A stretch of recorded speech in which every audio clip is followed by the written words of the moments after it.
구독과 좋아요는 큰 힘이 됩니다. 병원 대기실 한복판에서 갑작스럽게 벌어진 소란은 순식간에 사람들의 시선을 끌어모았습니다. 차가운 바닥에 부딪히는 구두구 소리, 놀라 멈춰선 환자와 보호자들의 숨죽인 반응이 공간 안에 묘하게 퍼졌습니다. 그 중심에는 서윤과 예비시어머니 박미령이 서 있었습니다. 서윤은 임신 소식을 전한 직후였고 그 말이 끝나기도 전에 박미령의 손이 날카롭게 퍼져나가 그녀의 뺨을 강하게 때렸습니다.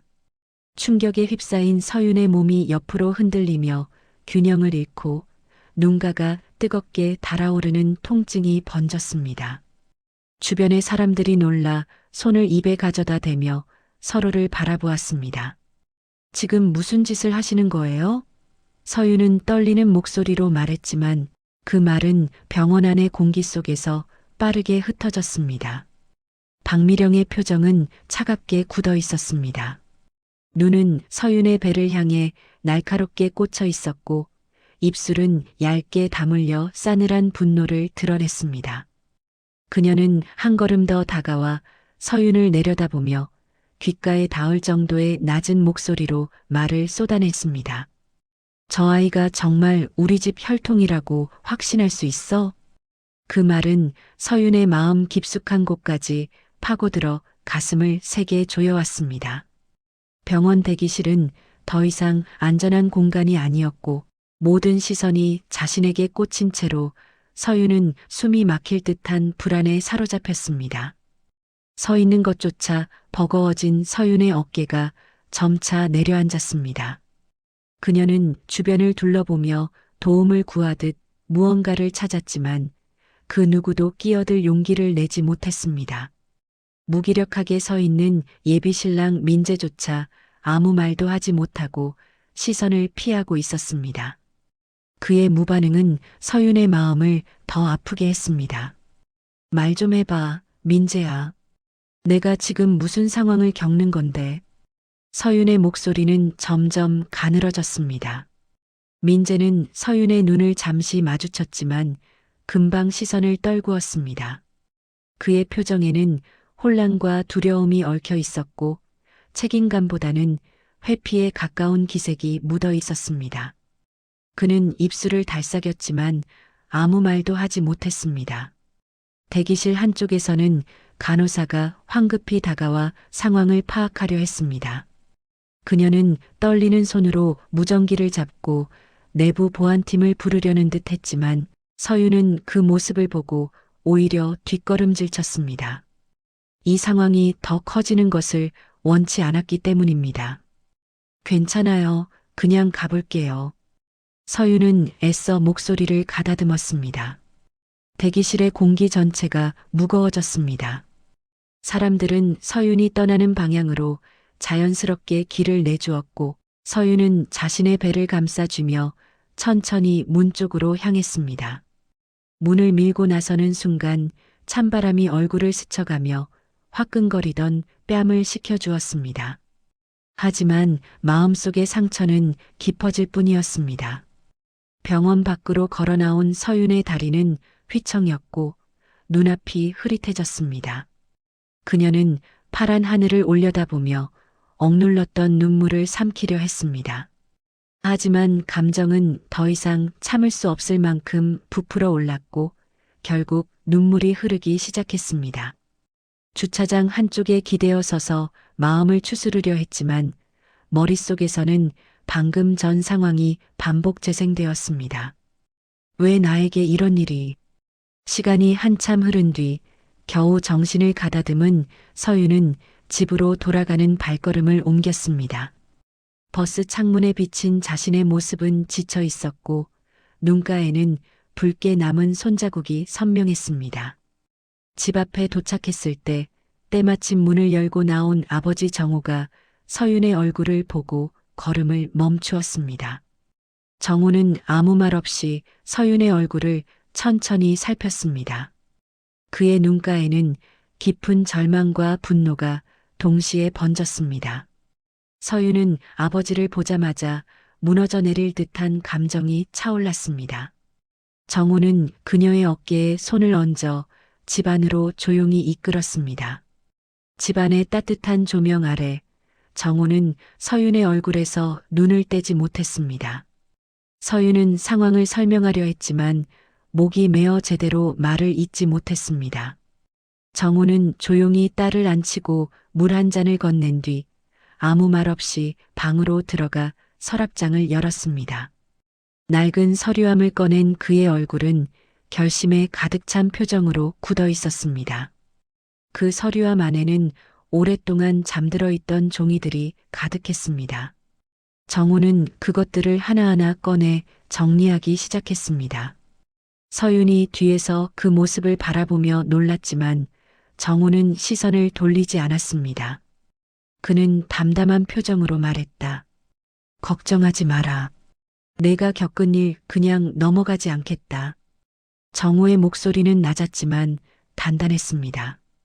그 말은 조용하지만 깊은 울림으로 방 안에 퍼졌습니다. 그리고 그 순간 서윤은 자신이 더 이상 혼자가 아님을 실감했습니다. 정호가 움직이기 시작한 이 날이 모든 일의 새로운 시작이 될 것이 분명했습니다. 한밤중까지 이어진 불안한 정적은 아침이 되어도 쉽게 거치지 않았습니다. 서윤은 뜬 눈으로 밤을 보냈고 정호 역시 잠을 이루지 못한 채 서류함 속 오래된 자료들을 펼쳐보며 깊은 생각에 잠겨 있었습니다. 방 안에는 종이를 넘기는 소리와 펜 끝이 서류를 스치는 소박한 소리만이 가득했습니다.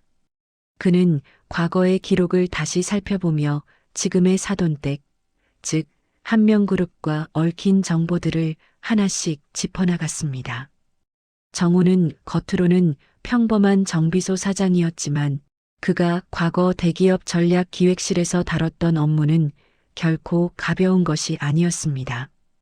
이력서에는 적지 않은 경험과 인맥이 실제로 그의 손끝에 고스란히 남아 있었습니다.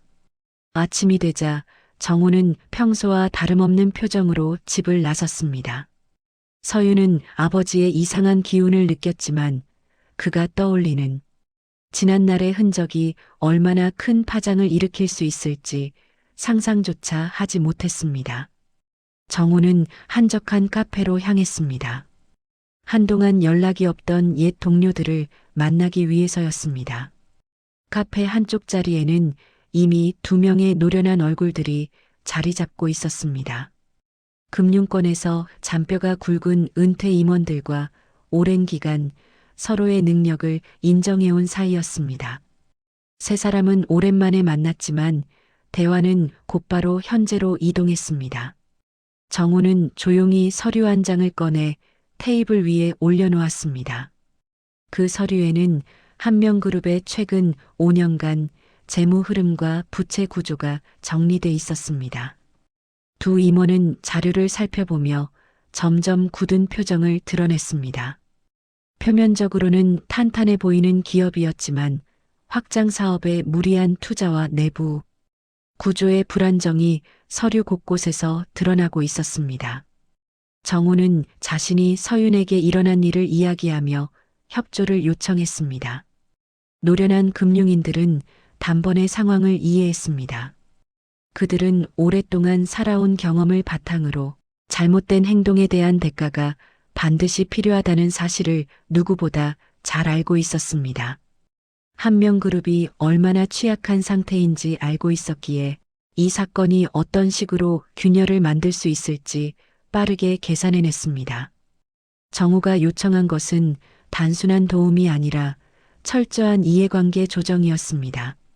그의 인맥들은 수십 년 동안 금융권과 기업계를 오가며 다양한 형태의 문제를 마주해왔고 기업의 지속 가능성을 파악하는 데 누구보다도 능숙했습니다.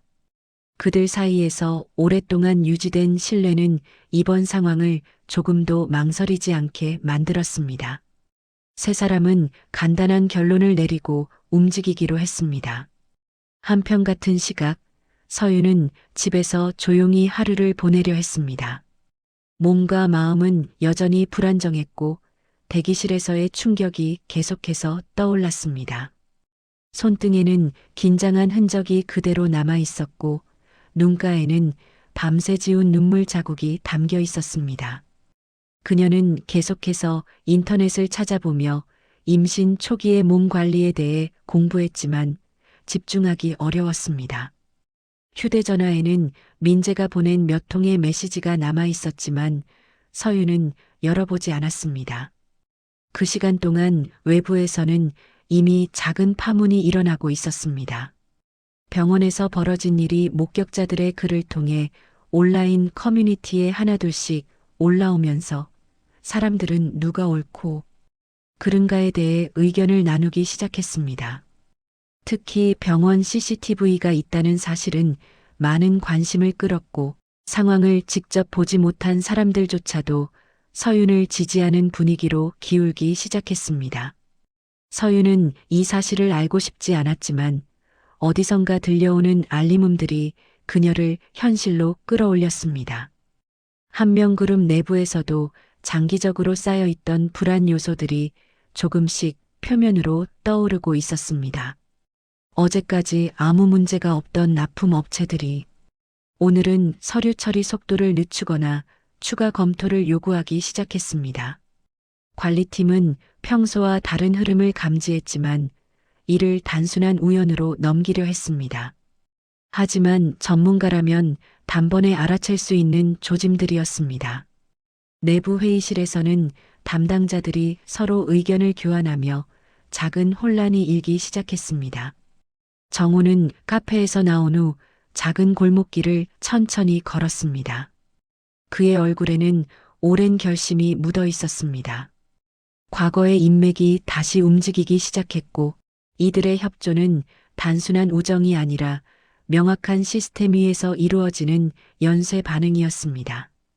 그는 차분하게 자신의 계획을 정리하며 깊은 숨을 내쉬었습니다. 철저히 계산된 판단이 필요한 시점이었고 그는 이미 첫 단계를 성공적으로 밟아놓고 있었습니다. 정우는 집으로 돌아가기 전 몇 군데 더 전화를 걸었습니다. 그의 목소리는 차분했지만 내용은 결코 가벼운 것이 아니었습니다. 예전 동료들과의 연결은 지금의 상황을 당연한 흐름으로 만들어가고 있었고 이는 한명그룹의 내부에 서서히 균열을 일으킬 만한 충분한 준비였습니다. 서윤이 혼란 속에서 하루를 버티고 있을 때 바깥 세계에서는 이미 보이지 않는 전쟁이 시작되고 있었습니다. 겉으로는 평온한 일상이었지만 그 이면에서는 거대한 구조가 조금씩 흔들리고 있었습니다. 그리고 그 구조를 뒤흔드는 첫 움직임은 바로 정호의 손끝에서 시작되고 있었습니다. 한명그룹의 균열은 아직 작은 금처럼 보였지만 그것이 얼마나 크게 벌어질지는 이제 시간이만 말해줄 일이었습니다. 정호의 결심은 단순한 분노가 아닌 그의 딸을 향한 깊은 보호 본능이 만든 냉정한 판단이었습니다. 그리고 이 판단은 앞으로 이어질 더 큰 파장을 예고하고 있었습니다. 한명그룹의 사무실은 평소처럼 분주해 보였지만 그 내부에는 미묘한 긴장감이 퍼져 있었습니다. 아침 회의가 시작되자마자 생산관리팀장은 불편한 표정으로 보고서를 펼쳤습니다. 납품업체 중 한 곳에서 갑작스럽게 공문을 보내왔다는 소식 때문이었습니다. 평소라면 문제없이 돌아갔어야 할 자재 공급이 멈췄고 생산 라인에 필요한 핵심 자재가 몇 시간 안으로 바닥날 예정이라는 보고는 회의실 분위기를 한순간에 얼어붙게 만들었습니다. 생산관리팀장은 서류를 회의실 중앙에 밀어놓으며 상황을 자세히 설명했습니다. 그 업체는 의외의 이유를 내세웠습니다. 미수금 정산이 제대로 이루어지지 않았고 결제 일정도 계속 미뤄졌다는 것이었습니다. 더불어 최근 회사 내부 상황이 불안정해 현금 관리를 강화해야 한다는 문구도 포함되어 있었습니다. 이 문구는 단순한 불만이라기보다 기업의 신뢰도에 영향을 주는 신호였습니다. 회의실에 있던 사람들은 서로의 얼굴을 확인하며 작은 불안을 느꼈습니다. 일부는 단순한 오해라고 주장했고, 일부는 납품업체가 갑작스럽게 태도를 바꾼 이유를 분석하려 했습니다. 하지만 대부분의 직원은 이 상황이 평범한 오해로 그치지 않을 것이라는 불길한 예감을 공유하고 있었습니다. 공급이 멈추면 생산 라인이 서고, 생산이 멈추면 손실은 단 하루만 해도 눈덩이처럼 불어난다는 사실을 모두 알고 있었습니다. 그 시간 납품업체 사무실에서는 이미 큰 결심이 내려진 상태였습니다. 대표는 정호의 연락을 받고 잠시 망설였지만 지난 몇 년간 쌓인 미수금 문제와 불명확한 결제 일정에 대한 불만을 떠올리며 결단을 내렸습니다. 그가 공문을 보낸 이유가 단순히 정호 때문만은 아니었습니다. 이미 불만이 쌓여 있었고 이번 기회를 통해 회사를 압박해 현실적인 답을 듣고 싶었던 것입니다. 납품 중단 공문이 도착하자 한명그룹 공장관리실에서는 즉각적인 회의가 열렸습니다. 공장장은 붉어진 얼굴로 담당자에게 상황을 설명하라고 요구했고, 담당자는 급히 전화로 납품업체와 통화하려 했지만 연결은 쉬지 않았습니다. 반복되는 연결 실패에 공장장의 불안은 점점 커져갔습니다. 그는 결국 사무실을 빠져나가 본사에 직접 보고하러 향했습니다. 본사에서는 이 상황을 단순한 거래 문제로 치부하려 했지만 내부에서는 다른 움직임도 감지되고 있었습니다. 고객센터에는 익명으로 들어온 제보들이 있었고 화물팀에서는 자재 운송을 지연시키라는 이상한 지시가 내려왔다는 소문도 돌기 시작했습니다. 이러한 여러 조짐은 하나의 우연이라기보다 누군가가 의도적으로 회사를 흔드는 듯한 느낌을 주었습니다. 박미령은 이 모든 상황을 보고받았지만 처음에는 크게 신경 쓰지 않았습니다. 그녀의 시선은 아직도 서윤과 병원에서 벌어진 일에 머물러 있었고 그날의 감정은 여전히 가라앉지 않은 상태였습니다. 하지만 시간이 지나자 보고의 양이 점점 늘어났고 여러 부서에서 이 상황은 단순한 문제로 보기 어렵다고 강조하자 그녀도 조금씩 긴장을 느끼기 시작했습니다. 보고를 들으며 그녀는 내부 회의실을 천천히 둘러보았습니다. 팀장들의 표정은 하나같이 침울했고 누구도 이번 사태가 사소한 문제라고 말하지 못했습니다. 그녀는 결국 납품업체와 직접 연락을 시도했지만 그녀의 전화 역시 연결되지 않았습니다. 순간적으로 불안감이 밀려왔습니다. 왜 갑자기 이렇게 되었지? 그녀는 낮게 중얼거렸지만 그 말은 누구에게도 닿지 않았습니다. 그 시간 정호는 자신의 차 안에서 조용히 새로운 서류를 정리하고 있었습니다. 한명그룹의 납품 구조와 의존도를 파악하며 다음 단계를 준비하고 있었습니다. 그의 표정은 차갑게 가라앉아 있었고 눈빛에는 단단한 결심이 담겨 있었습니다. 딸에게 가한 상처를 되돌리기 위해 그는 이미 움직이기 시작했습니다. 그리고 그 첫 번째 움직임은 정확하게 목표를 흔들고 있었습니다. 오후가 되자 한명그룹 공장에서는 더 이상 생산을 진행할 수 없다는 판단이 내려졌습니다. 공장 직원들은 당황하며 라인을 정지했고 정지와 동시에 손실 계산이 빠르게 시작되었습니다. 관리팀장은 급하게 본사로 보고서를 보내며 목소리를 떨었습니다. 공장은 단 몇 시간 만에 혼란에 빠졌고 직원들 사이에서는 납품업체가 왜 이렇게 갑작스럽게 태도를 바꿨는지에 대한 추측이 돌기 시작했습니다. 이 첫 번째 흔들림은 눈에 보이는 작은 파문처럼 보였지만 그 파문은 빠르게 확산되고 있었습니다. 공장과 본사를 오가는 문서들은 점점 분주해졌고 경영진은 하루도 지나기 전에 또 다른 위험이 닥칠 것이라는 사실을 예감하고 있었습니다. 정호의 계획은 생각보다 더 빠르고 날카롭게 효과를 드러내고 있었고 한명그룹은 아직 그 이유를 완전히 파악하지 못한 채 흔들리고 있었습니다. 서유는 이 모든 사실을 알지 못한 채 집에서 조용히 하루를 보내고 있었습니다. 하지만 세상은 그녀가 모르는 사이에 급격한 변화를 겪고 있었고 그 변화는 결국 그녀의 삶을 완전히 뒤흔들게 될 것이 분명했습니다. 그리고 이 흔들림은 단지 시작일 뿐이었습니다. 한명그룹 본사 12층 비상대책회의실에는 이른 아침부터 분주한 기운이 감돌았습니다.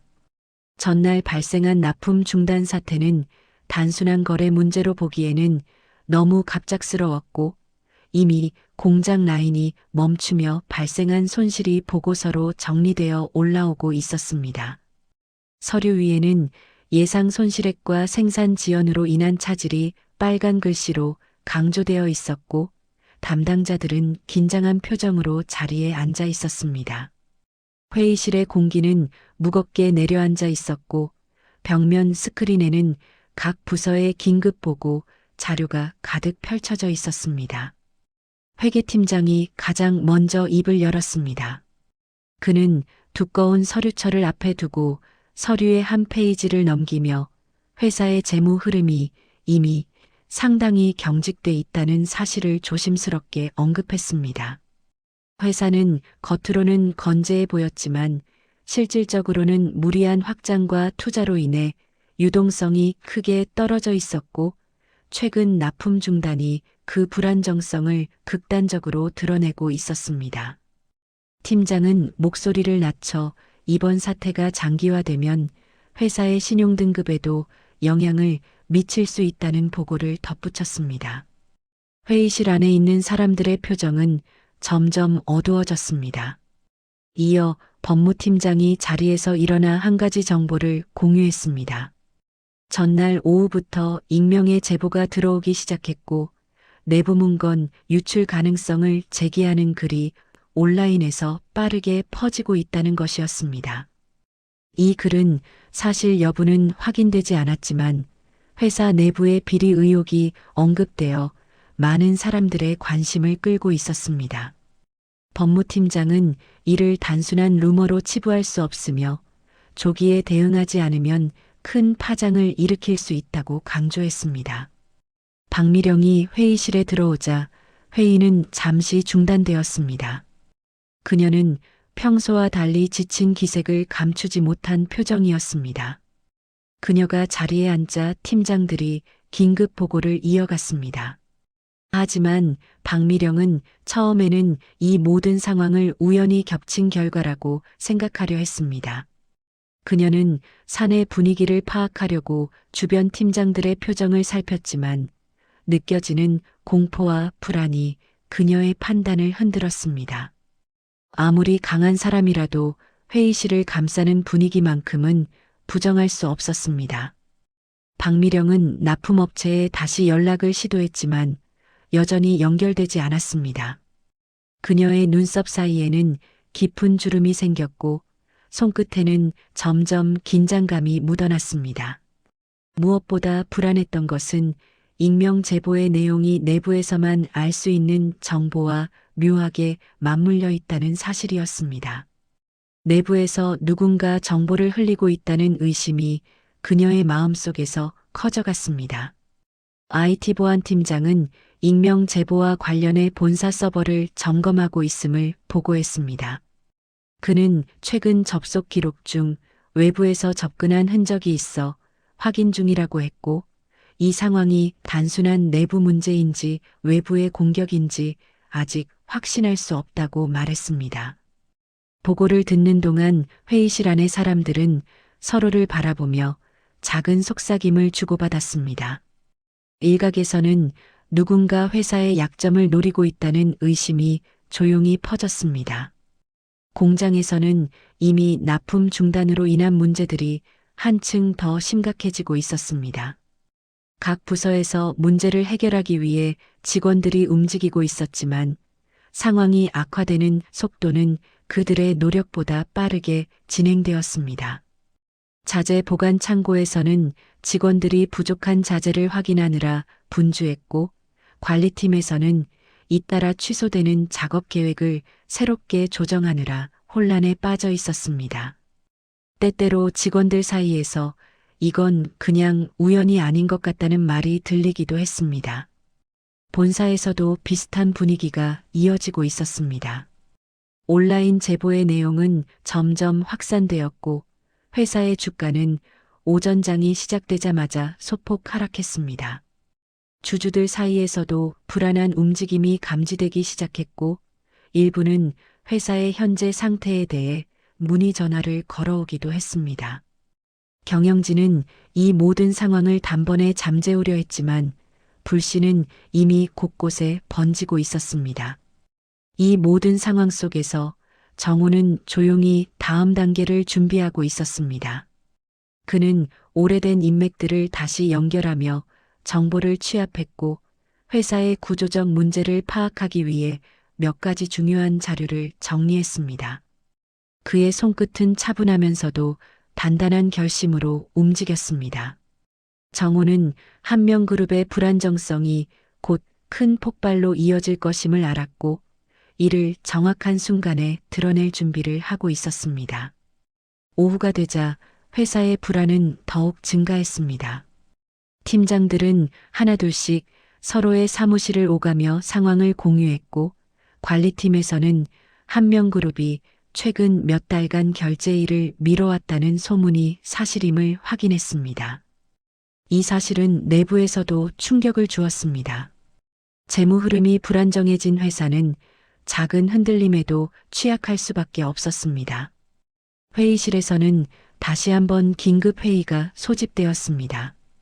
이번에는 각 부서가 문제를 해결하기 위한 단기 대응책을 마련하고 있었지만 실질적으로 뚜렷한 해결책을 찾기 어려운 상황이었습니다. 박미령은 점점 깊어지는 문제의 흐름을 느끼며 자리에 앉아 천천히 숨을 골랐습니다. 이 모든 상황이 단순한 우연이 아니라는 사실을 본능적으로 깨닫기 시작한 것이었습니다. 그리고 이때부터 한명그룹 내부에서는 피할 수 없는 균열이 점점 더 뚜렷하게 나타나고 있었습니다. 이는 단순한 문제의 시작이 아니었고 앞으로 벌어질 거대한 붕괴의 전조에 불과했습니다. 정우가 움직인 작은 조각들이 지금 한명그룹 전체에 파도처럼 퍼지고 있었고 그 누구도 아직 이 흐름의 끝을 파악하지 못하고 있었습니다. 한명그룹의 혼란은 멈출 기미가 없었습니다. 납품 중단과 익명 제보로 이미 내부가 흔들리고 있었지만 진짜 충격은 아직 시작되지 않았습니다. 아침 10시가 조금 넘은 시각 본사 재무팀으로 한 통의 통지가 도착했습니다. 지역은행에서 보낸 대출 연장 심사 재검토 공문이었습니다. 문장 자체는 정중했지만 그 안에 담긴 의미는 결코 가벼운 것이 아니었습니다. 회사의 자금줄을 죄겠다는 선언이나 다름없었습니다. 재무팀 직원들은 공문의 내용을 확인하자마자 얼굴이 하얗게 질렸습니다. 이 통지가 어떤 파장을 불러올지 알고 있었기 때문이었습니다. 곧바로 재무팀장은 공문을 프린트해 들고 회의실로 달려갔습니다. 그의 손끝은 떨리고 있었고 걸음은 빠르면서도 무겁게 느껴졌습니다. 회의실 문을 열자 경영진들이 이미 어제에 이어 집결해 있었고 분위기는 여전히 긴장으로 가득했습니다.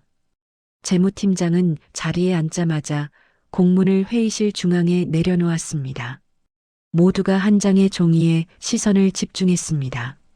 문장 하나하나를 읽을 때마다 사람들의 표정이 더 굳어지고 숨소리가 점점 줄어들었습니다. 재무 흐름이 불안정해 보인다는 이유, 최근 회사 관련 루머로 인해 신용도 재평가가 필요하다는 이유, 그리고 대출 한도를 일시 축소할 수 있다는 문구가 선명하게 적혀 있었습니다. 회의실 한쪽에서는 누군가 작은 탄식을 내뱉었고 박미령조차 얼굴이 일그러졌습니다. 그녀는 손으로 책상을 천천히 두드리며 생각에 잠겼습니다. 이런 상황을 겪은 적이 거의 없는 그녀는 처음으로 회사가 통제되지 않는 방향으로 향하고 있다는 위협을 실감하고 있었습니다. 재무팀장은 은행 쪽에 즉시 연락하려 했지만 담당자는 회의 중이라며 시간을 미뤘습니다. 회사가 불안정한 상황일수록 금융기관은 더 조심스러워지고 통화 한 번도 쉽게 이어지지 않는다는 사실을 모두가 알고 있었습니다. 이 조용한 거절은 한명그룹에게 더 큰 공포로 다가왔습니다. 한편 오후가 되면서 공장은 더욱 심각한 상황으로 접어들었습니다. 생산 라인이 멈춘 날 수익 손실은 기하급수적으로 불어나기 때문에 본사는 각 공장에 임시로 다른 업체를 찾으라는 지시를 내렸습니다. 그러나 새로운 납품처를 찾는 일은 하루아침에 해결될 수 있는 일이 아니었습니다. 심지어 일부 납품업체는 상황을 지켜보고 싶다며 미묘한 거리를 두기 시작했습니다. 한명그룹의 신용이 이미 시장에서 흔들리고 있다는 신호였습니다. 그 시간 정호는 차 안에서 조용히 은행 부행장과의 통화를 마친 뒤 창밖을 바라보고 있었습니다. 통화는 길지 않았습니다. 몇 마디의 정중한 요청과 오래된 인연만으로 충분했습니다. 부행장은 한명그룹의 최근 상황과 내부 루머가 신경 쓰인다는 식으로 말하며 심사 조정을 자연스럽게 진행할 뜻을 내비쳤습니다. 정호의 얼굴에는 어떤 감정의 흔적도 없었습니다. 그는 그저 딸을 위해 할 수 있는 일을 차분히 수행하고 있을 뿐이었습니다. 도심 교차로 위로 붉은 신호등이 켜졌고 정호는 브레이크를 밟은 채 잠시 하늘을 올려다봤습니다. 딸의 얼굴, 병원 대기실에서의 충격적인 장면, 그리고 붉게 부어오르고 있던 그녀의 뺨이 머릿속에 뚜렷하게 떠올랐습니다. 그는 다시 한번 이 모든 일이 시작된 그 순간을 떠올리며 깊게 숨을 들이켰습니다. 그리고 마음속에서 조용히 결심을 굳혔습니다. 아직 끝나지 않았다는 것을. 본사에서는 또 다른 문제가 수면 위로 올라오고 있었습니다. 한명그룹이 최근 몇 년 동안 투자한 프로젝트 중 일부가 제대로 수익을 내지 못하고 있었고 일부는 회계 처리에서도 문제점이 발견되고 있었습니다. 평소라면 관리가 가능했던 작은 문제들이지만 금융권의 압박과 루머 확산으로 인해 작은 불씨가 크게 보이기 시작했습니다. 민재는 본사에서 이 모든 상황을 가까이서 지켜보며 혼란스러워했습니다. 그는 어머니가 벌인 병원 사건이 어떻게 여기까지 영향을 미쳤는지 완전히 이해하지 못했지만 분명 어딘가에서 누군가 회사 전체를 흔들고 있다는 사실만은 느끼고 있었습니다. 담당자들과 직원들은 연이어 몰려드는 문제들에 지쳐 있었고 회사 내부 분위기는 하루가 다르게 무겁게 가라앉고 있었습니다. 점심 무렵 일부 직원들은 사무실 한 구석에서 서로 수군거리기 시작했습니다. 요즘 회사 이상해. 누가 뒤에서 건드리는 거 아닐까? 경영진이 무슨 문제 숨기고 있는 거 아니야? 같은 말들이 조심스럽게 퍼져나갔습니다. 분위기는 점점 더 좋지 않은 방향으로 기울고 있었습니다. 그리고 오후 늦게 한명그룹의 주가는 더 깊게 내려앉았습니다. 오전의 소폭 하락이 아니라 확실한 하락세였습니다. 시장은 이미 회사의 내부 문제를 감지하고 있었고 주주들은 동요하고 있었습니다. 회사는 시장에 공식 해명을 내야 할지 고민했지만 어떤 말을 해도 상황을 더 악화시킬 가능성이 있었다는 점에서 쉽게 결정을 내리지 못했습니다. 이 모든 흐름은 한 가지 방향을 가리키고 있었습니다. 한명그룹의 심장이 자금난으로 조여오기 시작했다는 것. 정호가 움직인 작은 한 조각이 회사 전체를 흔들기 시작했고 금융권의 조치는 이 흔들림을 더 크게 장폭시키고 있었습니다. 회사는 아직 누구 때문인지 알지 못했지만 내부 곳곳에서 금이 가는 소리가 점점 더 뚜렷하게 들리고 있었습니다. 하지만 이것은 아직 절정이 아니었습니다. 진짜 폭발은 곧 이어질 것이었고 누구도 그 방향을 바꾸지 못할 만큼 큰 흐름으로 다가오고 있었습니다. 본사 회의실에서 긴급 회의가 끝난 뒤 직원들은 서로의 표정을 살피며 빠르게 흩어졌습니다.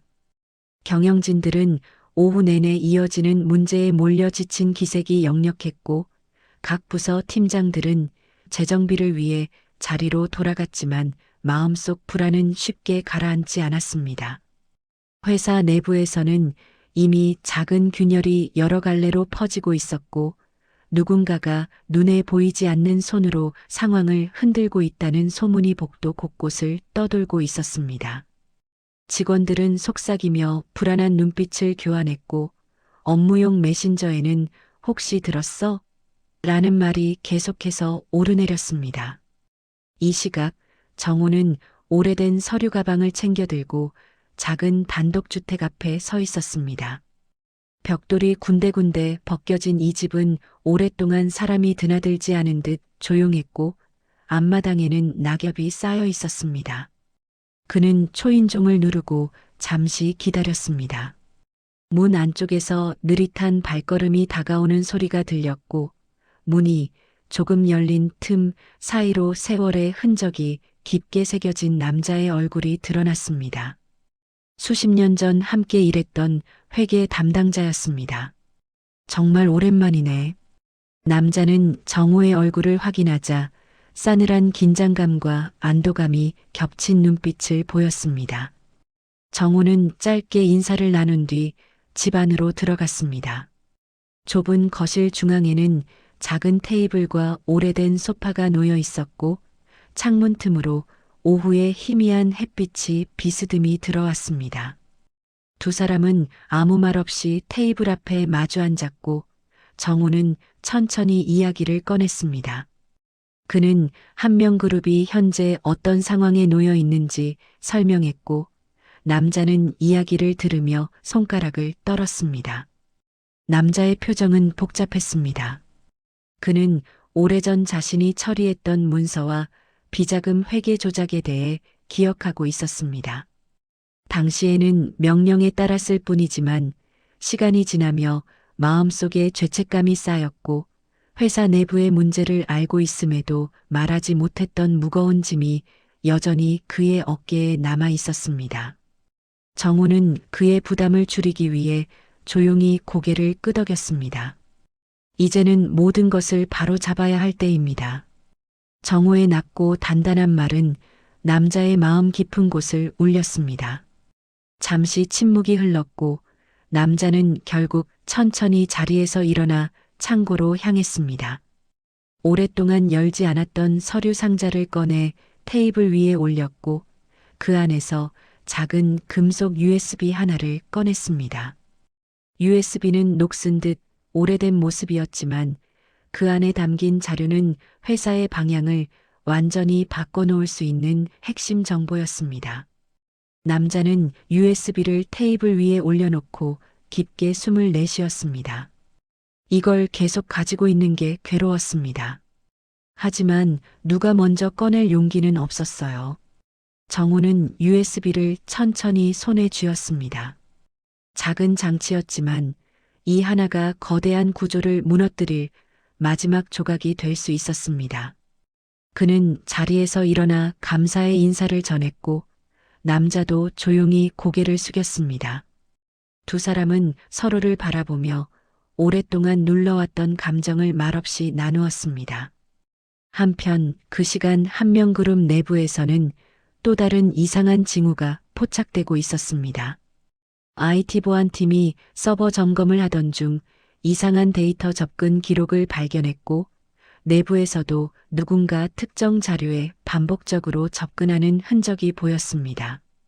팀장은 이를 단순 오류로 넘기려 했지만 최근 이어지는 문제들을 고려하면 무시할 수 없는 정보였습니다.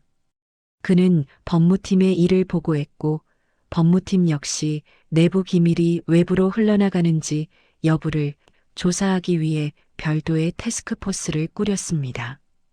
그러나 이 모든 조치는 이미 늦어 있었습니다.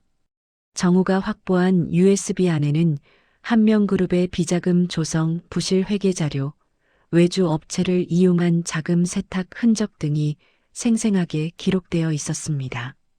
그가 예전 전략 기획실에서 근무할 때 이미 문제를 감지했던 자료와 연결되며 완전한 그림을 이루고 있었습니다. 정우는 집으로 돌아오는 길에 USB를 가방 깊숙이 넣고 단단히 잠갔습니다.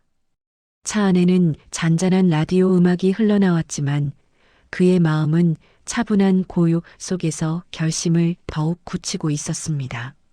병원 대기실에서 딸이 당한 폭력, 억울함, 눈물 그 모든 순간이 그의 머릿속을 다시 한번 스쳐 지나갔습니다. 이제 끝을 보자.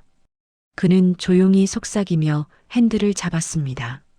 그리고 그 순간 한명그룹의 운명은 이미 되돌릴 수 없는 길을 향해 굴러가기 시작했습니다. USB 하나가 만들어낼 폭발은 아무도 예상하지 못한 규모였고 그 폭발은 곧 세상 밖으로 모습을 드러낼 것이었습니다. 새벽녘 도시 전체가 아직 잠든 시간에 정우는 조용히 책상 앞에 앉아 있었습니다. 작은 스탠드 불빛 아래 USB가 놓여 있었고 그는 한 번 더 자료를 열어 꼼꼼히 확인했습니다.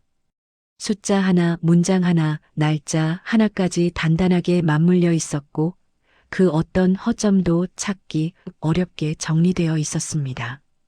한명그룹이 지난 수년간 감추어온 비자금 조성 과정은 고스란히 기록돼 있었고 외주 업체를 이용한 자금 이동 파일까지 상세하게 남아 있었습니다. 그는 모든 자료를 압축한 뒤 신뢰하는 경제 전문 기자에게 메일을 보냈습니다. 메일에는 단 한 줄의 설명만 덧붙여져 있었습니다. 사실을 확인해 주십시오. 메일을 전송한 뒤 정우는 손가락을 천천히 떼고 깊은 숨을 내쉬었습니다. 작은 클릭 한 번이 만들어낼 파장이 어떤 규모일지 알고 있었지만 그 뒤에 어떤 일이 벌어져도 흔들리지 않겠다는 결심이 이미 마음속 깊이 자리 잡고 있었습니다. 며칠 후 기자는 이 자료의 진위를 확인하기 위해 몇 차례 통화를 시도했고 정우는 필요한 범위 내에서 사실을 확인해 주었습니다. 기자는 서류의 일관성과 정확성을 검증하기 위해 금융 전문가와 회계법인의 자문까지 구하며 며칠 동안 잠도 제대로 자지 못했습니다. 자료들은 조작된 흔적이 전혀 없었고 오히려 더 깊이 파보면 파볼수록 추가적인 문제를 드러내는 실마리가 곳곳에서 발견되었습니다. 기자의 눈빛은 점점 날카롭게 변해갔고 이 사건이 단순한 기사거리를 넘어 대규모 기업 비리로 이어질 것임을 확신하게 되었습니다. 그리고 마침내 진실이 세상 밖으로 터져나오는 순간이 찾아왔습니다. 아침 7시 정각 유력 경제 뉴스 사이트의 첫 화면에 굵은 제목이 떠올랐습니다. 한명그룹 5년간 비자금 조성 정황 내부 고발자로 추정되는 자료 확보. 기사의 첫 문단이 공개되자마자 트래픽은 폭발적으로 증가했고 포털 사이트 메인에도 몇 분 만에 링크가 걸렸습니다. 기사에는 비자금 조성 과정, 외주 업체로 흘러간 자금의 흐름, 보고된 금액과 실제 예산 사이의 불일치 등이 구체적인 도표와 함께 정리되어 있었습니다. 익명 제보로 포착된 내부 유출 의혹이 단순 루머가 아님을 입증하는 증거였습니다. 회사는 즉각 비상경영 체제를 가동하려 했지만 이미 칼날 같은 속도로 확산되는 여론을 막기에는 역부족이었습니다. 출근하던 직원들은 회사 앞을 가득 메운 기자들과 카메라를 보며 경악했고 본사 입구에서는 경비들이 취재진을 막느라 분주했습니다. 플래시가 연달아 터졌고 누군가는 출입문을 열기도 전에 질문 세례를 받으며 뒤로 물러났습니다. 본사 내부는 더 큰 혼란에 휩싸였습니다. 임원들은 급히 회의실로 모여들었고 회의실 문이 닫히는 순간에도 바깥에서 들려오는 기자들의 외침은 끊이지 않았습니다. 일부 직원들은 온라인 커뮤니티에서 회사 관련 글을 확인하며 얼굴이 창백해졌고 이거 진짜 맞는 거야? 같은 속삭임이 사무실 곳곳을 떠돌았습니다. 주가는 장 시작과 동시에 폭락하기 시작했습니다. 그래프는 완만한 하락이 아니라 절벽처럼 수직으로 떨어졌고 투자자들은 분노와 공포에 휩싸여 매도 버튼을 분주하게 눌렀습니다. 금융감독원은 기사 공개 몇 시간 만에 즉각 조사에 들어간다는 긴급 발표를 했고 이는 시장에 또 한 번의 충격을 안겼습니다. 박미령은 이 모든 상황을 실시간으로 전달받으며 얼굴이 점점 하얗게 질려갔습니다. 그녀는 기사 제목을 똑바로 읽는 것조차 어려워 보였고 손끝은 미세하게 떨렸습니다. 자존심과 오만함으로 쌓아 올린 세계가 한순간에 무너지는 듯한 공포가 그녀의 온몸을 뒤덮었습니다.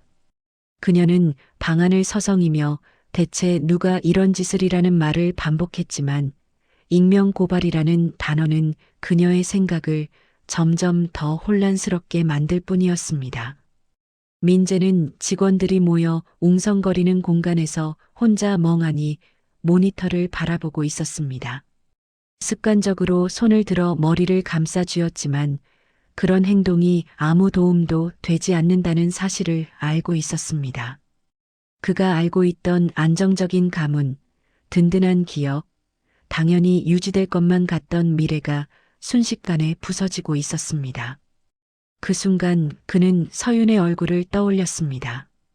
병원에서 아무도 지켜주지 못한 채 서 있는 그녀의 모습이 머릿속에서 강하게 겹쳐졌습니다. 한편 정호는 집 근처 작은 공원에서 천천히 산책을 하고 있었습니다. 그는 휴대전화의 뉴스를 확인한 뒤 화면을 천천히 끄고 주머니에 넣었습니다. 주변 사람들은 기사 소식을 듣고 흥분하며 대화를 이어가고 있었지만 정호의 걸음은 조용하고 흔들림이 없었습니다. 그의 눈빛에는 단단한 결심이 담겨 있었고 이는 어떤 혼란에도 쉽게 흐트러지지 않을 힘이 있었습니다. 세상은 이제 한명그룹의 비리를 똑똑히 보게 되었고 진실은 되돌릴 수 없는 속도로 퍼지고 있었습니다. 정우가 던진 작은 조각은 이제 눈사태처럼 불어나 회사 전체를 덮쳐버렸습니다. 그리고 이 폭발은 앞으로 벌어질 더 큰 결말의 시작일 뿐이었습니다. 아침 뉴스가 쏟아지는 순간부터 한명그룹의 하루는 끝없는 추락의 연속이었습니다. 쉴 새 없이 업데이트되는 기사, 주가 폭락 상황을 보여주는 붉은 그래프, 촬영을 위해 몰려드는 기자들의 무리까지 본사 주변은 이미 전쟁터와 같았습니다. 박미령은 임원실 안에서 떨리는 손으로 뉴스를 스크롤하며 상황을 파악하려 했지만 화면에 비춰지는 기사 제목 하나하나가 그녀를 짓누르는 듯 했습니다. 그녀는 의자에 몸을 기대며 숨을 고르려 했지만 가슴을 조여오는 압박감은 오히려 점점 커져갔습니다. 임시 비상대책위원회는 긴급하게 소집되었고 회장은 더는 회사를 지탱할 수 없다는 판단을 내렸습니다. 그는 기자회견을 통해 전면 사퇴를 발표했고 그 순간 한명그룹의 중심축은 완전히 흔들리기 시작했습니다. 회장의 사퇴는 시장에 또 한 번 충격을 던졌고 회사 앞에 몰린 기자들의 수는 더 늘어났습니다. 화면 속에서 회장은 결국 책임을 인정하고 물러났습니다. 박미령은 그 모습을 보며 깊은 충격에 빠졌습니다. 단 한순간도 자신이 이렇게 무너질 거라고 생각해 본 적이 없었고 예측할 수도 없었던 상황이었습니다.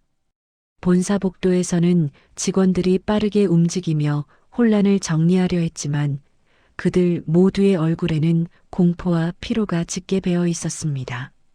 사내 메신저에는 대책회의 결과, 공유, 금감원 조사 대응 준비, 전 부서 보고서, 취약 같은 메시지가 쏟아졌고 임원실 주변에서는 다급하게 전화가 울리는 소리가 끊이지 않았습니다. 하지만 이미 많은 직원이 이 일이 어디서부터 시작된 걸까라는 불안과 의심을 품기 시작했습니다. 민재는 본사 로비에 서서 텔레비전 화면을 바라보고 있었습니다. 비틀거리는 듯한 그의 시선은 회장의 사퇴 장면이 반복 재생되는 화면에서 쉽게 떨어지지 않았습니다. 직원들이 그 옆을 지나가며 수군거리는 소리가 귓가에 가볍게 스쳐갔습니다. 이제 끝난 거 아니야? 금감원까지 나섰으면. 같은 말들이 이어졌고 민재는 입술을 세게 깨물며 머리를 숙였습니다. 그의 어깨는 무겁게 떨어져 있었고 자신도 모르게 손은 허공을 더듬으며 중심을 잡으려 했습니다. 그 순간 민재는 문득 병원 대기실에서 서윤이 맞았던 상황을 떠올렸습니다. 그때는 아무 말도 하지 못하고 그 어떤 행동도 하지 못했습니다. 자신의 무기력이 그녀에게 어떤 상처를 줬는지 뒤늦게 깨달았고 그 불편한 진실이 마음을 찌르는 듯 고통을 안겼습니다. 어머니가 저지른 행동이 결국 이 모든 사건의 단초가 되었다는 사실도 깨닫기 시작했습니다. 그의 가슴은 점점 더 무겁게 가라앉았습니다. 한편 박미령은 이미 사무실 안에서 감정의 균형을 잃고 있었습니다. 그녀는 휴대전화를 치우려다 힘이 풀린 손에서 기기가 바닥으로 떨어졌습니다. 화면은 끝없이 들어오는 메시지로 가득했고 지인들은 그녀에게 사실 여부를 묻고 있었습니다. 박미령은 책상에 손을 짚고 천천히 몸을 일으켰습니다. 그녀의 몸에서 힘이 빠져나가는 듯 보였고 가려져 있던 두려움이 이제서야 완전히 드러나기 시작했습니다. 그녀는 사무실 밖으로 나와 복도를 걸었습니다. 복도 양쪽에서는 직원들이 그녀를 바라보며 조용히 시선을 피했습니다. 어느 누구도 다가와 말을 건네지 않았습니다. 불과 며칠 전까지만 해도 권위와 힘으로 복도를 지배하던 그녀였지만 오늘만큼은 모든 이가 그녀를 피하고 있었습니다. 이것은 단순한 무관심이 아닌 명확한 거리두기였습니다. 밖으로 나서자 카메라의 플래시가 쏟아졌습니다. 기자들이 몰려들어 질문을 던졌고 마이크가 그녀를 향해 서둘러 내밀어졌습니다. 그 순간 박미령은 얼굴을 돌리며 손으로 얼굴을 가렸습니다. 그녀는 말 대신 조용히 차문을 열고 가까스로 차량에 올라탔습니다. 운전석에 앉은 기사는 아무 말 없이 차를 출발했고 박미령은 뒷좌석에 몸을 웅크리고 눈을 감았습니다. 심장이 빠르게 뛰었고 손가락은 떨림을 멈추지 못했습니다. 집에 도착했을 때 그녀는 현관을 열고 들어서며 조용히 벽에 기대어 몸을 지탱했습니다. 실내는 고요했지만 그 고요 속엔 무거운 압박감이 가득했습니다. 책장 위에 걸린 가족사진 속 미소들은 더 이상 그녀에게 안도감을 주지 못했습니다. 박미령은 그 사진을 바라보다 갑자기 몸을 돌려 주저앉았습니다. 다리에 힘이 풀린 그녀는 두 손으로 얼굴을 감싸며 깊은 한숨을 내쉬었습니다. 흐트러진 머리카락 사이로 보이는 눈빛에는 오만함의 흔적은 더 이상 남아있지 않았습니다. 동시에 온라인 커뮤니티에서는 그녀의 행동과 회사의 몰락을 연결짓는 글들이 폭발적으로 늘어나고 있었습니다. 갑질, 폭력, 기업 비리라는 단어들이 한 줄에 이어졌고 네티즌들은 진실을 알고자 더 많은 자료를 요구했습니다. 여론은 순식간에 박미령을 공격하는 방향으로 모였습니다. 이날 밤 한명그룹은 공식적으로 모든 부서의 위기 대응 총력을 지시하며 내부 혼란을 최소화하려 했지만 이미 모래성 위에 지은 탑처럼 흔들려 무너지고 있었습니다. 외부의 공격뿐 아니라 내부의 신뢰까지 붕괴된 상황에서 회사는 다음 날을 버티기도 어려운 처지에 놓였습니다. 모든 시선과 책임의 무게가 박미령에게 내려앉은 순간 그녀는 처음으로 깨달았습니다. 되돌릴 기회는 이미 오래전 사라졌다는 것을. 그리고 이날은 한명그룹뿐 아니라 그녀 개인의 몰락이 본격적으로 시작되는 순간이었습니다. 한명그룹이 완전히 흔들리던 그날, 정호의 집은 오랜만에 따뜻한 정적이 감돌고 있었습니다. 밖에서는 기업 몰락에 대한 뉴스가 계속 흘러나왔지만 집안은 마치 다른 세상처럼 고요했습니다. 서윤은 작은 거실 소파에 앉아 창밖을 바라보고 있었고 침착하게 숨을 고르며 아침 햇살을 맞고 있었습니다. 초조함과 불안으로 가득하던 지난 며칠과 달리 오늘의 그녀는 눈빛이 조금 더 단단해 보였습니다. 복잡했던 생각들이 조금은 정돈된 듯했고 그녀 스스로를 다시 잡아가려는 의지가 느껴졌습니다. 아침 햇빛은 부드럽게 방으로 들어왔고 따뜻한 커튼 위에 은은한 그림자를 드리웠습니다. 서윤은 손끝으로 배를 가만히 감싸며 아이의 존재를 다시금 느꼈습니다. 가볍게 손을 올린 곳 아래에는 아직 작지만 생명력이 있는 미래가 자리 잡고 있었습니다. 그 감각은 그녀의 마음속 가장 깊은 곳까지 잔잔한 울림을 주었습니다. 과거의 고통을 전부 이겨낼 수 있을 것 같은 작은 희망이 느껴졌습니다. 정우는 부엌에서 따뜻한 차를 끓이고 있었습니다. 서윤에게 무슨 말이 필요한지 혹은 어떤 위로가 가장 맞는지 정확히 알지 못했지만 조용히 곁을 지키는 것이 가장 큰 응원이 될 것이라고 판단하고 있었습니다. 찻잔에 따뜻한 김이 천천히 피어오르자 그는 잔을 쟁반에 올려 거실로 가져왔습니다. 정우는 말없이 잔을 건넸고 서윤은 미소를 지으며 조용히 받았습니다. 아빠 나 이제 좀 괜찮아. 서윤은 자신도 모르게 혼잣말처럼 내뱉었습니다. 정우는 조용히 딸의 어깨에 손을 올려주었습니다. 그의 손끝에는 담담한 온기가 흐르고 있었습니다. 이 시간 동안 한명그룹의 상황은 극도로 악화되어 있었지만 이 집안에서는 오히려 모든 혼란에서 한 발 떨어져 서로의 안정을 확인하는 시간이 되고 있었습니다. 정우는 지난 며칠 동안 보여준 딸의 변화가 대견했습니다. 병원 대기실에서 무너져 내리던 모습에서 이제는 다시 마음을 다잡고 세상을 마주할 준비를 하는 모습으로 성장해 가고 있었습니다.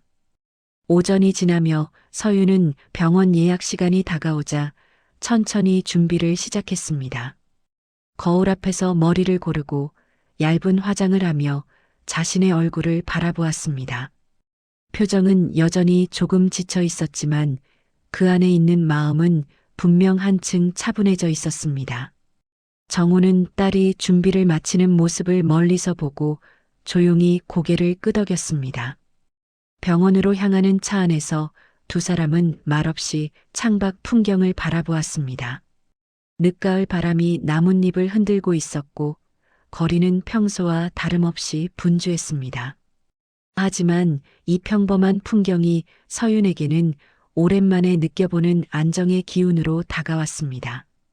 병원 건물에 들어서자 특유의 소독약 냄새가 코끝을 스쳤고 서윤은 숨을 고르며 진료실 문 앞에 섰습니다. 진료실 안에서는 조용한 기계음이 들렸습니다. 의사는 친절하게 인사를 건네고 초음파 기계를 준비했습니다. 서윤은 침대에 누워 배에 젤을 바르자 살짝 차가운 느낌이 들었습니다. 화면이 켜지고 흑백의 영상이 천천히 움직이기 시작했습니다. 정우는 딸 뒤쪽에 조용히 서서 모니터를 바라보았습니다. 그리고 그 순간 작은 심장 소리가 울리기 시작했습니다. 툭툭툭. 낮고 부드러운 울림이지만 그 소리는 두 사람에게 세상 무엇보다 크게 들렸습니다. 서윤의 눈가에 눈물이 차올랐습니다. 그녀는 손을 입가에 가져가 떨리는 숨을 참으려 했지만 결국 눈물이 흘러내렸습니다. 정우는 그 모습을 보며 한 손으로 가볍게 눈두덩을 누르며 감정을 숨기려 했지만 그의 눈빛도 점점 흐려져 갔습니다. 의사는 미소를 지으며 안정적으로 잘 자라고 있다고 설명했고 서윤은 그 말을 들으며 다시 한번 눈을 감았습니다. 마음속 깊은 곳에서 불안의 매듭이 천천히 풀리고 있었습니다. 그동안 느끼지 못했던 따뜻함이 가슴에 가득 차오르며 숨을 내쉬었습니다. 병원을 나오는 길, 서윤은 아버지 옆에 서서 천천히 걸었습니다. 한동안 말이 없었지만 그 침묵은 어색하지 않았습니다. 둘 사이에 흐르는 무언의 기운은 깊고 단단했습니다. 그리고 서윤은 어느 순간 아버지를 바라보며 작게 미소 지었습니다. 아빠 정말 고마워. 나 이제는 혼자 아니야. 정우는 길 위에 드리워진 그림자를 바라보다가 그녀를 향해 고개를 돌렸습니다. 그래. 앞으로 더 지켜줄 테니 이제 내 삶을 다시 살아가면 된다. 집으로 돌아오는 차창 밖에서 떨어지는 햇빛은 두 사람의 그림자를 길게 비추었습니다. 이날은 그동안 이어졌던 혼란이 서서히 끝나고 다시 평온을 찾아가는 시작점이었습니다.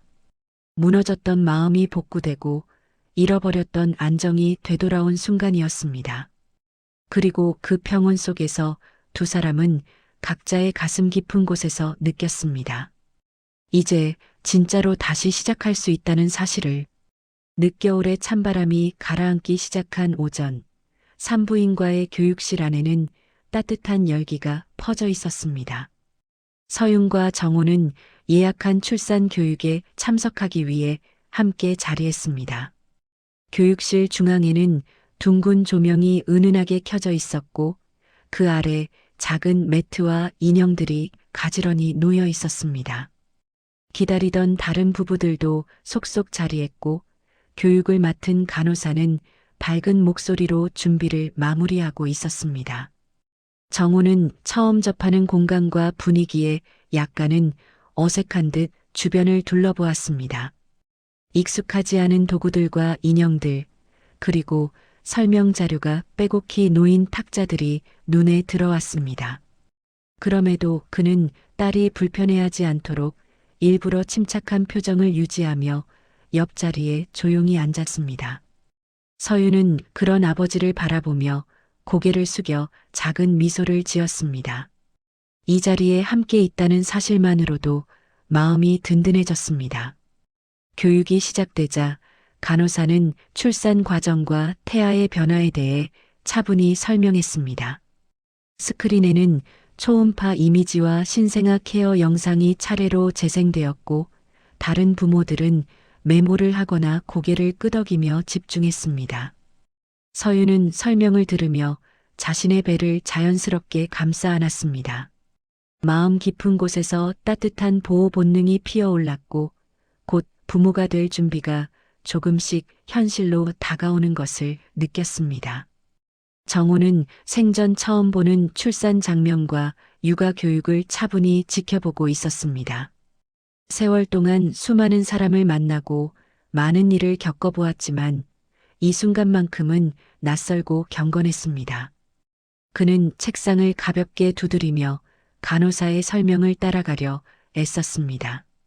손가락 끝에 전해지는 미세한 긴장감은 그가 이 자리를 얼마나 진지하게 받아들이고 있는지 말해주는 듯 했습니다. 교육 후반부 참가자들은 인형을 이용해 신생아 안기, 기저귀 갈기 등을 실습했습니다. 간호사가 시범을 보이자 여러 부부들이 어색한 동작으로 따라했고 교육실 안에 잔잔한 웃음이 흘렀습니다. 정호도 인형을 안아보라는 서윤의 부탁에 잠시 주저했지만 이내 조심스럽게 인형을 들어 올렸습니다. 그의 거친 손이 작은 인형을 감싸주는 모습은 묘하게 어울리지 않으면서도 따뜻했습니다. 아빠 잘하시네. 서윤은 작게 웃음을 터뜨리며 그 모습을 바라보았습니다. 정호는 미묘하게 얼굴을 붉히며 시선을 돌렸지만 입가에는 희미한 미소가 떠올랐습니다. 그것은 오랫동안 짊어졌던 무게가 조금씩 내려가는 순간처럼 보였습니다. 교육이 끝나자 참가자들은 각자 짐을 챙기며 교육실을 나섰습니다. 복도에는 부모가 될 사람들의 설렘과 긴장감이 뒤섞인 공기가 감돌았습니다. 서윤과 정호도 천천히 걸음을 옮겼습니다. 병원 로비 창가로 햇빛이 부드럽게 스며들어 유리장식에 반짝이는 효과를 주었고 그 아래를 지나가는 두 사람의 그림자는 길고도 따뜻하게 드리워졌습니다. 서윤은 갑자기 걸음을 멈추고 아버지를 바라보았습니다. 아버지는 천천히 고개를 돌려 그녀의 시선을 맞받았습니다. 서윤의 눈빛에는 결심이 담겨 있었습니다. 그녀는 조심스럽게 말했습니다. 아빠, 앞으로 어떤 일이 있어도 우리 이 아이 지키면서 잘 살아보자. 이제는 정말 새롭게 시작하고 싶어. 정우는 한동안 말없이 그녀를 바라보았습니다. 그의 마음속에는 수많은 감정이 뒤섞여 있었지만 결국 단 하나의 확고한 결론이 떠올랐습니다. 그는 천천히 고개를 끄덕였습니다. 그래, 내가 원하는 삶을 살아라. 그리고 그 길 옆에는 내가 계속 있어줄 거다. 두 사람은 잠시 나란히 섰습니다. 밖에서는 늦겨울 바람이 간간히 흔들리며 병원 정문을 스쳐 지나갔고 고요한 햇빛 아래에서 세상은 조금 더 부드러워 보였습니다. 그날 정우와 서윤은 서로의 곁에서 새로운 삶이 시작되고 있음을 조용히 실감했습니다.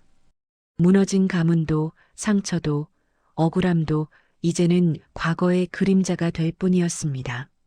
앞으로 다가올 날들은 불안이 아닌 희망으로 채워질 것이었고 그들의 삶은 완전히 다른 방향으로 다시 시작되고 있었습니다. 그리고 이 순간은 어떤 폭풍도 더는 그들의 발걸음을 흔들지 못하리라는 조용하지만 단단한 약속과도 같았습니다.